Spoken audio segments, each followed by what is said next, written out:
السلام علیکم ورحمۃ اللہ وبرکاتہ۔ اس سے پہلے کی کلاس میں ہم لوگوں نے مخارج کی بحث پڑھی تھی۔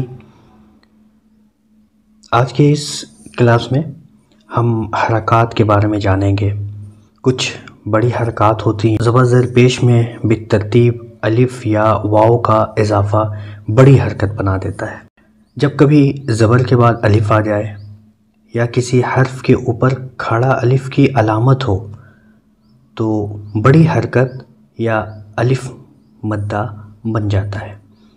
اس کو دو ضرب یعنی 2 ٹچ برابر کھینچتے ہیں، جیسے با با، کھڑی زیر یا یا مدہ۔ جب کبھی زیر کے بعد یا آ جائے یا کسی حرف کے نیچے کھڑی زیر کی علامت ہو تو وہ یا مدہ بن جاتا ہے، اور 2 ٹچ برابر اسے بھی کھینچتے ہیں، جیسے بی بی، سبیلی۔ الٹا پیش یا واو مدہ۔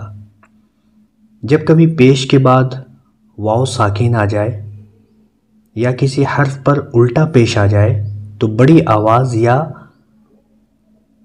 واو مدہ بن جاتا ہے، جیسے توبو توبو۔ کھڑا زبر، کھڑی زیر، الٹا پیش بڑی آواز کی دوسری صورت ہے۔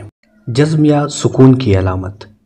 جزم والے حرف کو ساکن کہتے ہیں، یعنی جس حرف پر جزم ہو اس کو ساکن کہتے ہیں۔ ساکن حرف کو پہلے حرف سے ملا کر صرف ایک بار پڑھا جاتا ہے۔ ساکن حروف کی آوازیں اچھے سے یاد کریں، ایک جیسے حروف کا فرق سیکھیں، اگلے سبق کے حروف قلقلہ کی آوازیں لازمی یاد کریں۔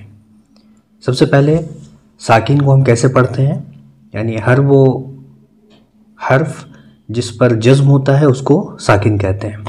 اس میں دیکھیں اس، اس میں آواز لوٹے گی نہیں، بہت سے لوگ اس کو اس سے آواز کو جو ہے ریورس کر دیتے ہیں، ایسا نہیں ہے، اس کو دبا کر پڑھتے ہیں، بالکل آواز بیک نہیں ہوگی۔